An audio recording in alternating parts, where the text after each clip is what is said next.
Where do you feel like we're at in the market right now? I mean, we had a bear run, but do you feel like we're in a bear market? We're still in a bear market in all actuality from all time high areas. We had a little mini bull run, which is kind of trying to bring us out of that. But oh, I got an extension.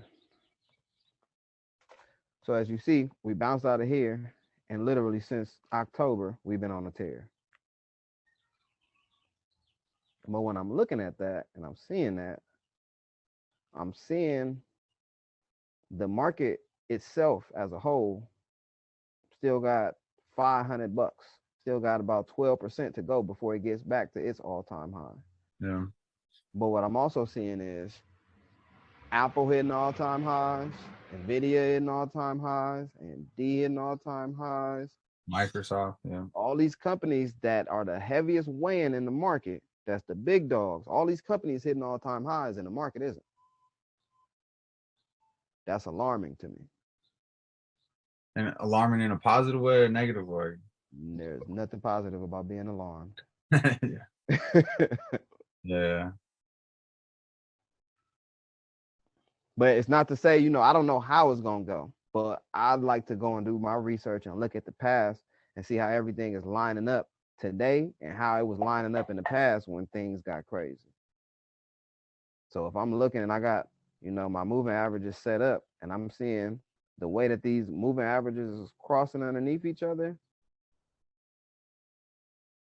all these is crossing underneath each other like this. And why I'm telling you all this shit is so alarming to me is this. These moving averages is crossing underneath each other when all these companies is hitting all-time highs. Now, if you go back and look at COVID, you see we didn't even do all this crossing during, oh, that's 2019. We didn't even do all this crossing during COVID. See how all these moving averages are still stacked on top of each other? Mm.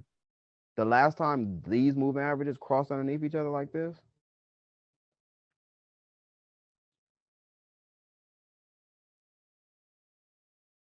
last time that happened was during the 2008 crash.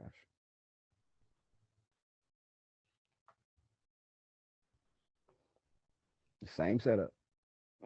All these moving averages start crossing underneath each other, and we go from 1500 to 666, almost 1600. So we lose damn near $1,000 in market value for the entire S&P, which is 66, more than six, about 70% of its value during this crash. In the same way these moving averages lined up then, it's the same way they're lining up now.